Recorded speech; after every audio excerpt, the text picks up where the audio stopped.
Hi guys! Panibagong vlog na naman po tayo ngayong araw. Pagkatapos nga po pala namin magpagawa ng bakod sa amin lupa, ay nag-request po ang aking partner, gusto niya daw po ng isang kubo. Dahil nga po sa sobrang init ng pwesto at walang masilungan, tinry na rin namin mag-canvas pero hindi rin pala ganun kamura ang isang kubo. Kaya I suggest sa partner ko na ako na lang ang gagawa. Nung una ayaw niya maniwala kung kaya kong gawin, pero try natin. Let's go!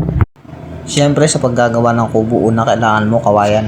Kaya ginawa namin, binalikan namin yung kawayan na binili namin nung gumawa kami ng kulungan ng kambing. At dito nga, nagsimula na kami magputol. Kasama ko nga pala dyan yung aking pag-aalaga ng kambing na si Jason. Dito nga po pala, hinahakot na namin yung kawayan papunta sa pwesto. Nanghiram pa kami ng kulong-kulong that time. At dito nga po, binababa na namin. After a day, sinimulan ko na po ang paggawa ng kubo. Kahit paggawa po ng kubo, mag-isa na lang po akong gumagawa niyan. Hindi po talaga madali ang paggawa ng kubo, lalo na kung wala kang kasama. Kasi sa paglilinis ng kawayan, sobrang tagal po talaga. Kasi kailangan balatan mo isa-isa. Pero kahit mahirap, kailangan ko pa rin kayanin para mapagbigyan ang request ng aking partner. Sobrang init nga po pala dyan sa pwesto na yan. At dito nga po, sinimulan ko lang gawin yung pagbububungan. Para po makasimulan ko na ang paglalagay ng pawid. Pawid nga po pala ang napili namin bubong para po mas malamig kapag tanghali.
Ang sarap talaga sa pakiramdam na makita na paunti-unti natatapos na ang aking ginagawa.